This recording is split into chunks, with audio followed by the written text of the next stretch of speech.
maintenant, je vous ai expliqué un peu mon histoire, vous l'avez compris que il fallait que je le dis souvent, j'ai commencé au UK, mais j'ai jamais pris le temps de vraiment expliquer, mais ça a été un point crucial de ma réussite. J'ai même débuté en mars 2016 le business en ligne. Dès le premier mois, j'ai fait quand même pas mal de thunes. J'étais rentable dès le début.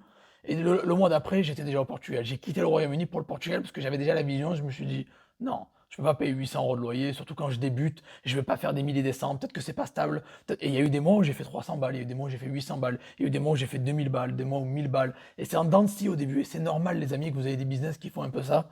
Mais le but, c'est que vous ayez les reins solides, c'est que vous arrivez à tenir. Et si tout l'argent que vous avez, vous le donnez, ou vous faites ponctionner, ça sert à rien. Donc du coup, j'ai déménagé au Portugal à l'époque, où le coût de la vie était du moins, parce que maintenant ça a bien flambé, je parle de 2016, était beaucoup moins cher. Et du coup, j'ai pu, même en faisant pas beaucoup d'argent, réussir à vivre confortablement, à économiser de l'argent, à réinvestir dans le business, parce que c'est important aussi que quand vous gagnez de l'argent, vous accumulez de la trésorerie, que vous avancez pour progresser. Et ça, c'est ce qui va faire toute la différence. Si vous vivez dans un pays qui est beaucoup moins cher, vous aurez beaucoup plus, vous grossirez votre trésorerie beaucoup plus rapidement que quelqu'un qui vit en France, en Allemagne, quoi. Donc vous aurez juste un avantage énorme sur la concurrence, et ça, c'est important.